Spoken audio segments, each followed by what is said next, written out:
I was the eldest daughter of the Shadow Wolves pack. Anyone who married me would gain the full support of Shadow Wolves. Every wolf in the pack knew that Ryan Trivet and I had grown up together, practically destined for each other. I'd been infatuated with him for as long as I could remember in this life. Though, I didn't choose Ryan. Instead, I ended up with his uncle, Lucas Trivet. Why? Because in my previous life, I had been married to Ryan for 5 years, and he had never touched me. I used to think he had his reasons, some secret burden he couldn't share, but one day, I accidentally stumbled into the hidden chamber behind our bedroom. There, I saw him pleasuring himself to a photo of my cousin. That was the moment I realized the truth. He never loved me, he had only ever used me. Now, with this second chance at life, I had decided to let them have each other. But when I walked down the aisle in my wedding dress toward Lucas, Ryan completely lost it. Chapter the day after our engagement was finalized, the Shadow Wolves celebrated the annual Full Moon Festival, a grand event for the pack. Moonlight bathed the stage, which served as the heart of the celebration. At its center was a massive stone altar holding ceremonial goblets and offerings dedicated to the moon goddess. Behind the stage loomed a towering Ferris wheel, its lights twinkling against the night sky. In one corner of the festival grounds, Ryan Trivet leaned casually against an ancient tree, a silver goblet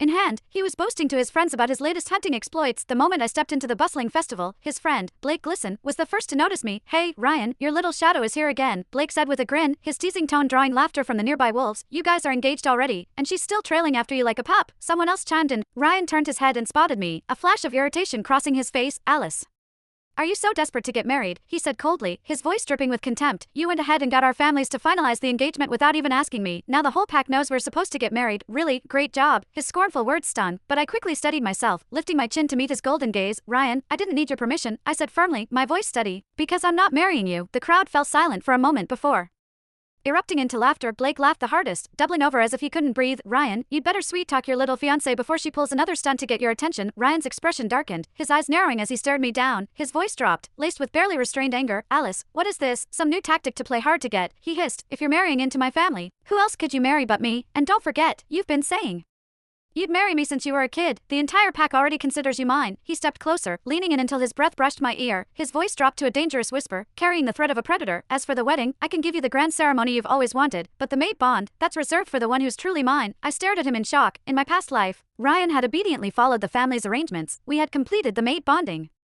ritual and gotten married without a hitch. Could it be he had also been reborn? Before I could press him further, a familiar figure appeared at the entrance to the festival. It was my cousin, Willow Hawkins. She was dressed in a pale blue gown, her eyes rimmed with red as tears threatened to spill. The moment she saw Ryan and me standing together, her tears broke free, sliding down her cheeks. "Alice, Ryan," she whispered, her voice trembling and barely audible. "I heard, you're getting married soon. I don't have any money to buy Alice the expensive gifts she deserves, so I just want to wish you both happiness." Before she could finish, she turned and ran toward the river, tears streaming down her face. "Look at what you've done," Ryan snapped, spinning to glare at me, his golden eyes blazed with fury. Without another word, he turned and chased after her, leaving me standing there alone.